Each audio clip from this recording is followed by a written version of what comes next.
Dan kita sekarang melanjutkan kisah tentang kota Mekah.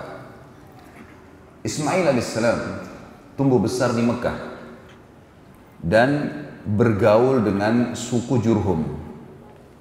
Tadi yang saya bilang suku Jurhum adalah suku Arab yang keluar dari Yaman dan akhirnya membentuk komunitas di Mekah. Suku Jurhum ini, saudaraku seiman, berbahasa Arab. Maka secara otomatis Ismail alaihissalam juga menggunakan bahasa Arab. Sampai akhirnya Ismail dewasa, meranjak umur menikah, maka menikahlah Ismail alaihissalam dengan anak kepala suku Jurhum. Dan karena bahasa Arabnya Ismail alaihissalam dan menikahnya dengan anak kepala suku Jurhum, keluarlah tadi istilah yang saya bahasakan, istilah Arab musta'ribah. Orang-orang Arab yang terarabkan. Berjalan waktu, tentu saya ringkaskan karena ceritanya panjang. Ibrahim alaihissalam mendapat perintah dari Sang Pencipta Allah untuk mengunjungi Mekah. Dan akhirnya beliau datang mengunjungi Mekah, bertemu dengan istrinya Hajar. Dan kisah yang saya ambil adalah kunjungan beliau pada saat Ismail alaihissalam sudah menikah. Pada saat sudah menemui Hajar, kemudian dia bertanya di mana Ismail, kata Hajar sudah menikah, ada rumahnya sendiri. Tunjukkan di mana rumahnya, kata Ibrahim alaihissalam, tunjukkanlah rumahnya. Pas tiba di sana, Ibrahim alaihissalam mengucapkan salam, ternyata istrinya Ismail alaihissalam menjawab dari dalam. Kata Ibrahim setelah salam, di mana suamimu? Kata istrinya, lagi berburu. Dan Ismail alaihissalam sangat gemar berburu. Biasanya zaman dulu orang kalau berburu balik kembali 2 bulan, 3 bulan baru kembali. Kemudian kata Ibrahim alaihissalam, bagaimana kehidupan kalian?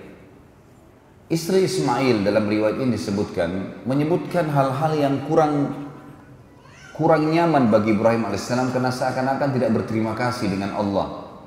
Kehidupan kami susah, kehidupan kami begini, kehidupan kami begitu, semuanya keluhan. Setelah mendengar itu kata Ibrahim alaihissalam, kalau suamimu pulang, sampaikan ada seseorang yang datang bernama Ibrahim. Dan pada saat itu disebutkan dalam riwayat kalau istri Ismail belum tahu. Nah, Ibrahim alaihissalam hidup di Palestina. Dan sampaikan padanya pesan agar dia mengganti tiang pintu rumahnya. Baiklah, Ibrahim alaihissalam dalam riwayatnya dikatakan pulang ke rumahnya ketemu Hajar, tunggu beberapa hari Ismail belum kembali lagi ke Palestina. Beberapa hari kemudian Ismail pulang menemui ibunya Hajar alaihi wassalatu wassalam, kemudian dia pun pulang ke rumahnya, lalu dia menanyakan kepada istrinya, apa ada orang yang datang? Kata istrinya, ada. Siapa namanya? Seseorang yang bernama Ibrahim. Apa yang dia tanyakan? Apa yang engkau bicarakan dengannya? Dia menanyakan kehidupan kita. Lalu apa yang kau jelaskan? Ya, kehidupan kita susah.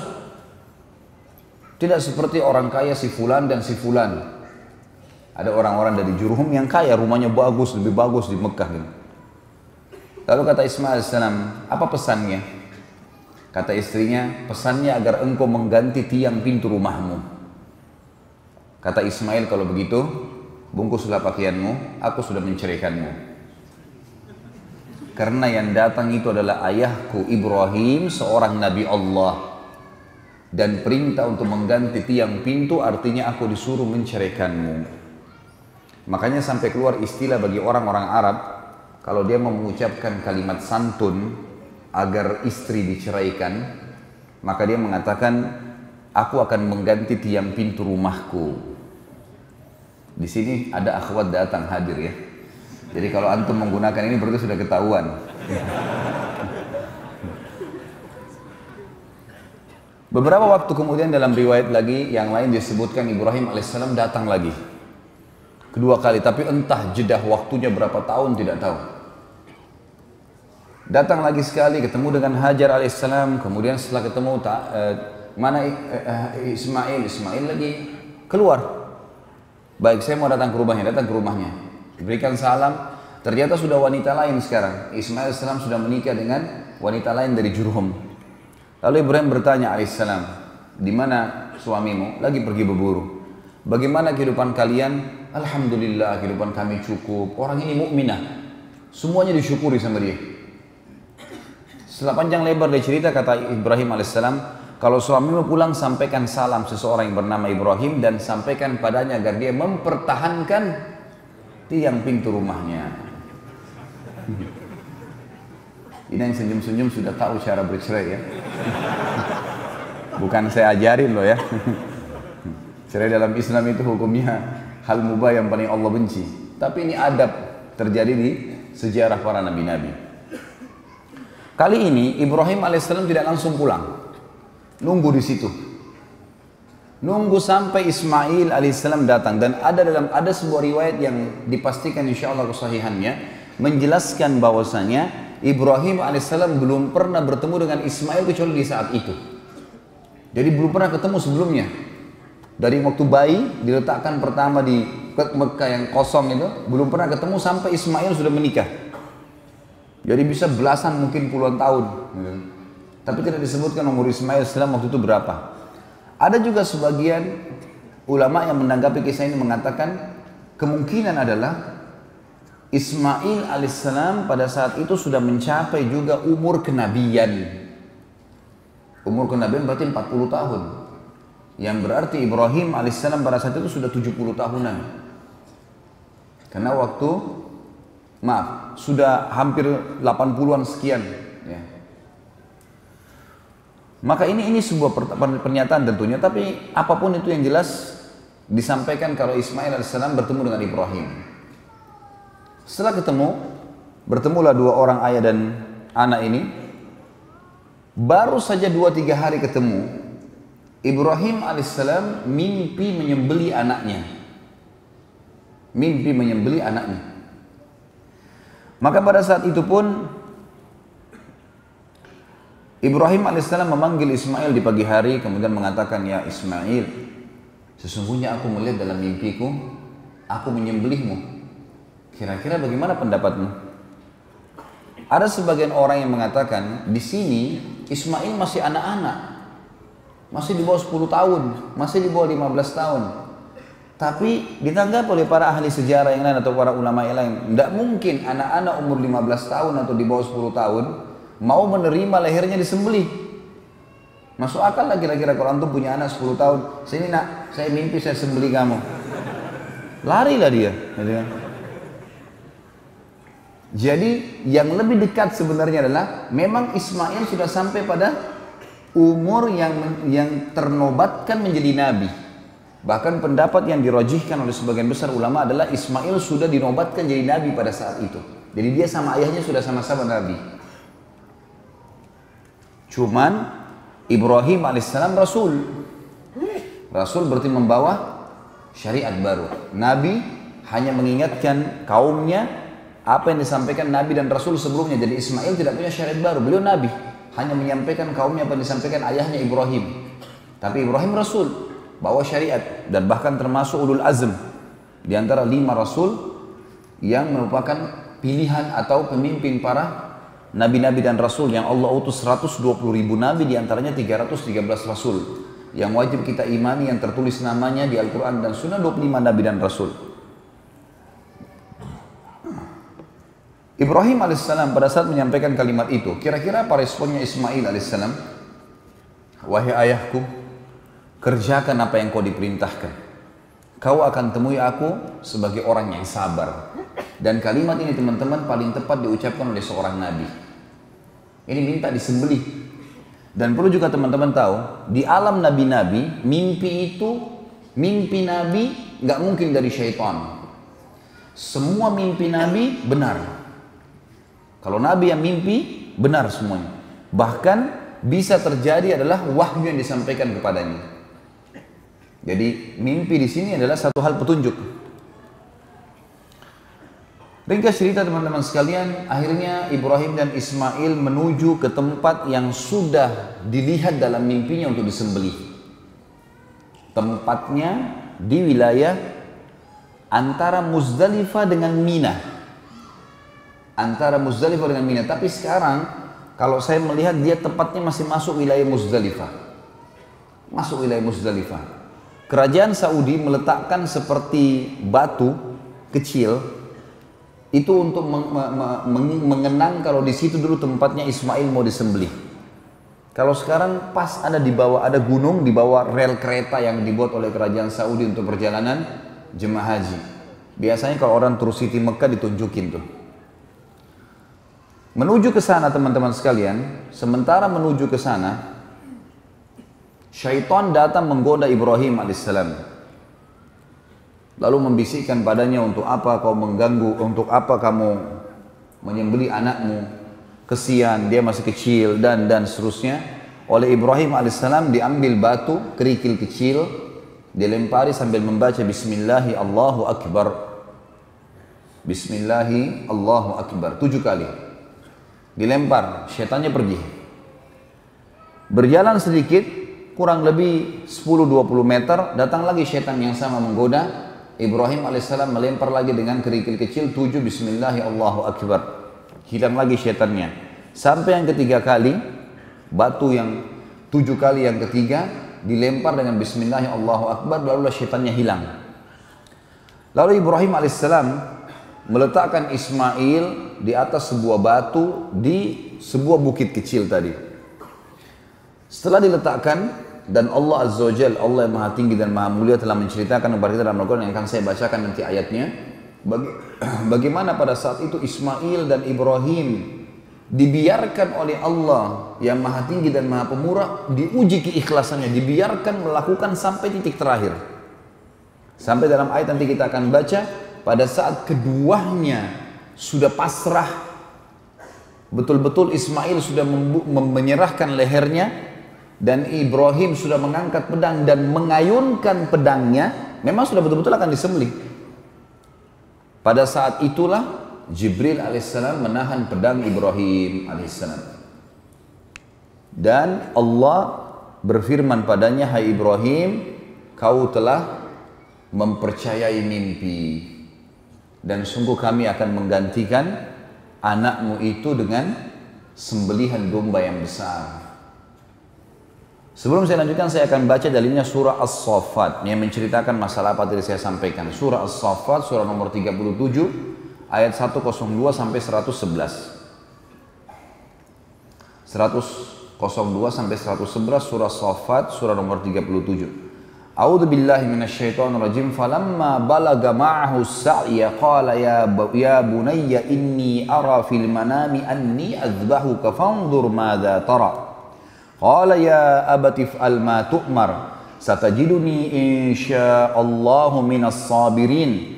Falamma aslama wa tallahu lil jabin wa nadainahu ayya Ibrahim qad saddaqta ar-ru'ya inna kadzalika najzil muhsinin inna hadza lahuwal bala'ul mubin wa fadaynahu bidzibhin 'adzim wa tarakna 'alaihi fil akhirin salamun 'ala Ibrahim kadzalika najzil muhsinin innahu min ibadinal mu'minin.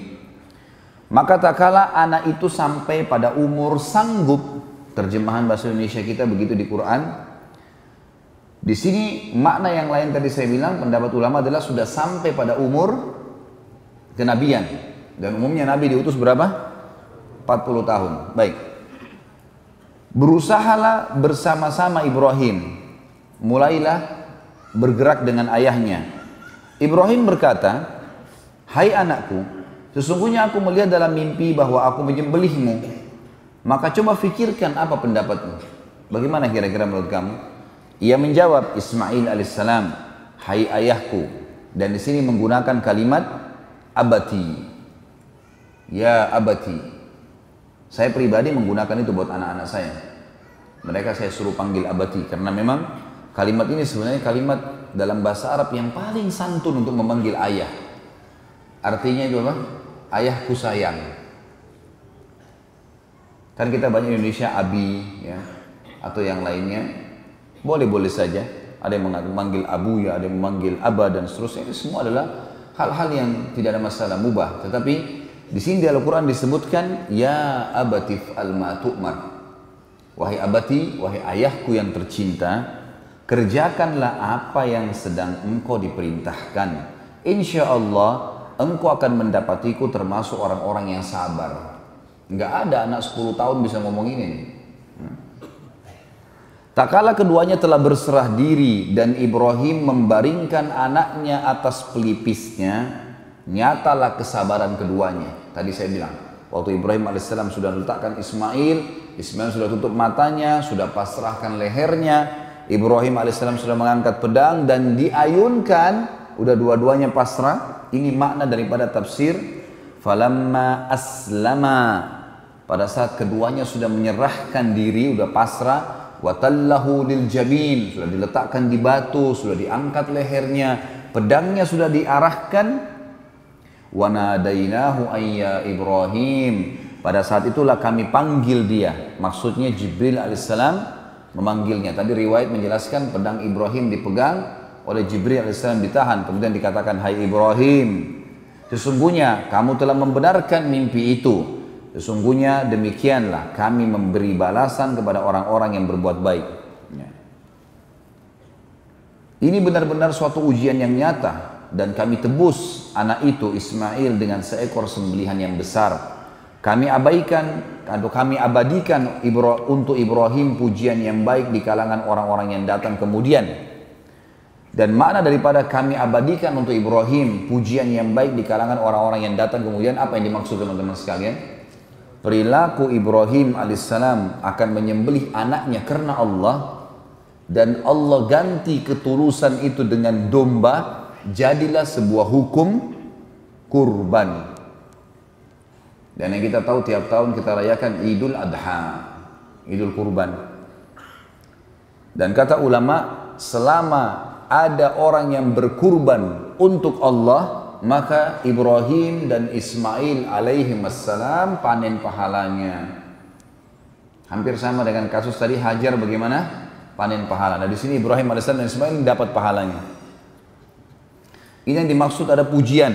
Ya. Allah mengatakan, dan kami abadikan untuk Ibrahim pujian yang baik. Maksudnya karena perbuatannya itu dikenang, dijadikan syariat, dan dia akan panen pahalanya. Dan setiap orang sembelih di Idul Adha, orang ingat kisahnya Ibrahim dan Ismail alaihi wassalam. Juga masuk dalam masalah ini adalah pujian yang baik. Kalau Ibrahim alaihissalam adalah seseorang dengan keimanannya sangat yakin dan percaya dengan janji Allah, tidak ada keraguan sedikit pun, dan ini contoh keikhlasan dalam beramal. Ini juga berarti pujian. Setiap kali orang-orang yang beriman atau para dai mubalik yang faham tentang kisah ini, maka mereka akan mengangkat kisah Ibrahim alaihissalam bagaimana tentang keyakinannya kepada Sang Pencipta Allah. Ini juga termasuk pujian yang baik. Masuk dalam pujian yang baik teman-teman sekalian adalah perilaku Ibrahim alaihissalam pada saat melempar syaitan 3 kali. Ada hukum dalam haji jumrah, melontar di 3 titik yang biasa kita kenal dengan jumrah sughra, jumrah usta, dan jumrah aqabah atau kubra. Semua jemaah haji diharuskan teman-teman sekalian, diwajibkan untuk jumrah, melontar 7 batu kecil di 3 titik yang Ibrahim alaihissalam melempar, dan menjadi sebuah bagian daripada ibadah. Kata ulama, setiap orang melempar batu jumrah, satunya 1 pahala buat Ibrahim alaihissalam. Sementara semua jemaah haji melempar minimal 21. 7 minimal. Di hari pertama tanggal 10 Zulhijjah hari Idul Adha, mereka melontar jumrah kubra atau aqabah 7 kali, 7 batu. Berapa jumlah jemaah haji? Jemaah haji rata-rata 3 juta.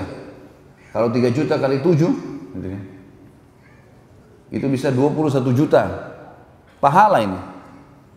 Hari ke-11, tanggal 11, 12, 13 yang dikenal dengan hari tasyrik, jemaah haji melempar kecil sedang besar 21 batu dikali 3 juta orang. Itu sudah luar biasa pahala, berjuta-juta pahala didapatkan. Seperti itulah. Dan ini masuk dalam makna terjemahan atau tafsir dari firman Allah ayat 108 tadi, dan kami abadikan buat Ibrahim pujian yang baik di kalangan orang-orang yang datang kemudian. Dan Ibrahim akan diberikan kesejahteraan yang dilimpahkan padanya. Demikianlah kami memberi balasan kepada orang-orang yang berbuat baik, sesungguhnya ia termasuk hamba-hamba kami yang beriman. Setelah kejadian itu, Ibrahim dan Ismail AS balik membawa domba itu, kemudian menyembelihnya, dan menjadi sebuah informasi di Mekah kalau Ismail AS tidak jadi disembelih, dan ada perintah dari Allah untuk menyembelih domba ini. Maka semua orang-orang yang beriman pada saat itu dianjurkan untuk menyembelih. Datang perintah Allah yang Maha Pemurah dan Maha Tinggi setelah itu untuk membangun Ka'bah. Proses membangun Ka'bah. Allah yang Maha Pemurah dan Maha Tinggi memerintahkan Ibrahim alaihissalam untuk membangun Ka'bah di pondasi dasarnya, namanya Bakkah. Namanya Bakkah. Maka Ibrahim alaihissalam pun mengajak Ismail dan berdua, tidak ada yang bantu. Sama dengan tadi kasus waktu mau disembelih, orang-orang Mekah sudah tahu, tapi Ibrahim alaihissalam mengatakan ini perintah Allah buat kami. Membangun Ka'bah pun riwayat yang paling kuat adalah tanpa ada yang bantu kecuali mereka berdua.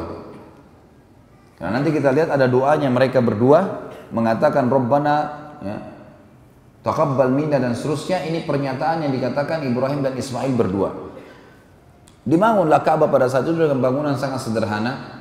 Zaman itu cuma tanah liat biasa, dikasih air, kemudian dicetak, gitu kan, dikeringkan, lalu kemudian disusun satu sama yang lain. Setiap kali Ibrahim alaihissalam selesai mengatur, karena dari tanah, semennya pun kalau kayak kita sekarang, semen itu adalah dari tanah yang dibasahin untuk menyatukan satu sama yang lain, gitu kan. Tidak ada sesuatu yang bisa dilakukan lebih daripada itu pada saat itu tentunya. Maka Ibrahim alaihissalam setiap kali sudah menyusun beberapa tinggi, beliau mundur ke belakang, kemudian melihat ke arah Ka'bah. Sudah stabil belum bangunannya nih? Beliau naik ke sebuah tempat agak tinggi sedikit supaya bisa kelihatan. Jadi matanya di tempat itu bisa menjangkau bangunan Ka'bah sudah rata atau belum gitu. Tempat ini yang sering diinjak Ibrahim di titik yang sama untuk melihat Ka'bah, diabadikan telapak kakinya, dikenal dengan Maqam Ibrahim. Nanti kan kita bacakan ayatnya, gitu kan? Setelah selesai pembangunan Ka'bah tersebut, bangunan sudah selesai. Maka Ibrahim alaihissalam berkata kepada Ismail, cobalah hai Ismail cari sebuah batu yang keras. Cari batu-batu yang keras. Saya ingin menguatkan bangunan ini dengan batu-batu. Gak lama kemudian Ismail balik membawa Hajar Aswad. Hajar Aswad. Dan batu ini dalam sebuah riwayat sahih disebutkan turun dari surga, tadinya berwarna putih dan menjadi hitam karena dosanya anak Adam. Turun, kemudian pada saat turun Ismail AS membawanya. Kata Ibrahim, dari mana kau dapat ini? Dia bilang dari Allah. Didatangkan dari Allah. Lalu Ibrahim AS meletakkan Hajar Aswad pada tempatnya yang sekarang.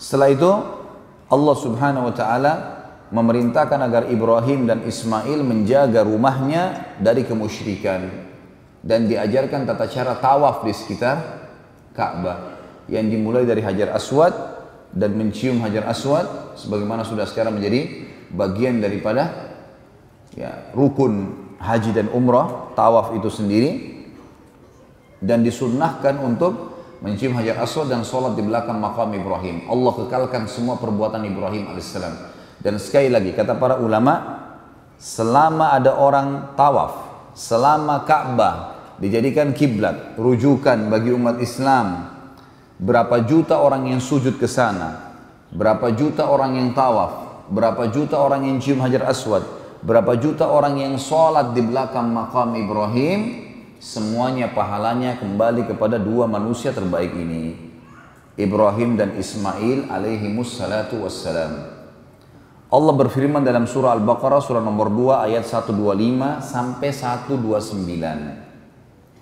Al-Baqarah 125 sampai 129. A'udzu billahi minasyaitonir rajim.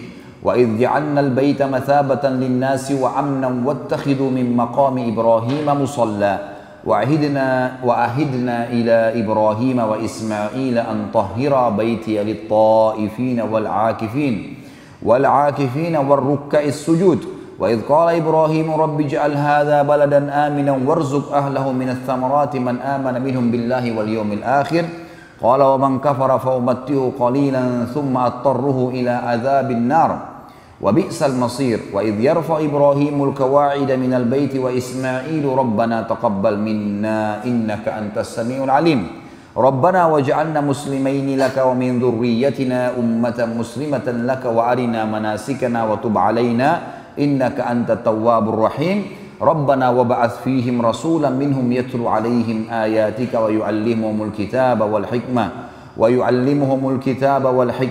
wa yuzakkihim innaka antal azizul hakim. Dan ingatlah ketika kami menjadikan rumah itu, Baitillah, Ka'bah, tempat berkumpul bagi manusia dan tempat yang aman. Semua manusia datang ke sana berbondong-bondong. Kalau kita lihat orang yang tawaf, orang yang jalan datang Masjid Haram, sholat, makin lama makin banyak. Sampai sekarang kerajaan Saudi memperluas Masjid Haram itu karena memang sudah tidak menampung. Allah menjelaskan, dan tempat yang aman. Subhanallah, Mekah itu tempat teraman di dunia. Orang mau keluar jam 3 subuh, jam 4, jam 2. Kondisinya seperti siang hari. Rame, padat, restoran ada, semuanya enak, aman. Orang mau bolak-balik masjid, tidur di masjid, tidak ada gangguan. Allah sudah menjanjikan. Dan jadikanlah makam Ibrahim itu sebagai tempat sholat. Dikenang tadi, tempat telapak kaki Nabi Ibrahim AS. Dan dengan kami, tentu di sini kita mengerjakan bukan karena makam Ibrahimnya ya, karena perintah Allahnya. Sama antum sujud menghadap Ka'bah. Bagaimana antum jawab kalau ada orang bilang orang Islam itu larang sembah berhala, tapi buktinya mereka sujud ke Ka'bah. Ka'bah juga berhala, batu. Tentu jawaban kita apa? Kita bukan sembah Ka'bah. Yang kita lakukan adalah sujud menghadap Ka'bah karena perintah Allah. Kalau perintah Allah ke lautan, kita ke lautan. Kalau ke pohon, kita ke pohon. Perintahnya ke Ka'bah. Makanya Ka'bah rumah. Dinamakan Baitillah iya. Kalau rusak, diperbaiki. Saya pernah waktu masih mahasiswa sana, pernah bangunannya diperbaiki, renovasi. Diperbaiki. Sampai Ka'bahnya ditutup full. Diperbaiki semua, dikokohkan lagi. Kiswanya diganti setiap tahun. Kita menghormati karena Allah memerintahkan untuk menghormati. Sama dengan Hajar Aswad. Antum cium kenapa? Sudah makan belum tadi nih? Kenapa dicium Hajar Aswad? Karena perintah Allah. Kenapa kita tawaf? Karena perintah Allah. Kenapa kita sa'i? Karena perintah Allah. Kenapa kita menyembelih? Karena perintah Allah. Kenapa bahkan kita hidup di sini dan kita mengerjakan apa kita menikmati yang halal, meninggalkan haram, semua karena perintah Allah. Seorang suami baik sama istrinya, bakti sama orang tuanya, mengurus anak-anaknya, mencari nafkah banting tulang, istrinya mentaati suaminya, membersihkan rumah, merawat dirinya, merawat anak-anaknya, merawat suaminya, semua karena Allah. Pernah Umar bin Khattab berdiri depan Hajar Aswad, kemudian beliau berkata dengan suara keras di musim haji, supaya orang semua dengar, "Hai Hajar Aswad, saya benar-benar demi Allah tahu kau hanya batu biasa. Kalau bukan saya dengar, kalau saya tidak melihat, kalau bukan karena saya melihat Rasulullah SAW menciummu, saya tidak akan menciummu." Maksudnya menghormati Hajar Aswad, iya, tapi jangan sampai berlebihan. Harus digarisbawahi poin itu, sehingga tidak ada hal-hal yang salah di sini. Umar bin Khattab pernah menebang pohon yang dikenal dengan syajarah, tempat baiat Ridwan. Nanti kita pelajari itu pada saat sulhu Hudaybiyah, kesepakatan Hudaybiyah. Ada pohon di situ Nabi SAW pernah membaiat 1398 sahabat. Sebenarnya jumlah mereka 1400. Sama Nabi satu orang munafik ikut, tidak mau membaiat Nabi SAW. 1398 yang membaiat. Lalu Nabi SAW menjamin semua ashabus syajarah yang membaiat Nabi di bawah pohon, gitu kan? Dikenal dengan baiat Ridwan, itu pasti masuk surga.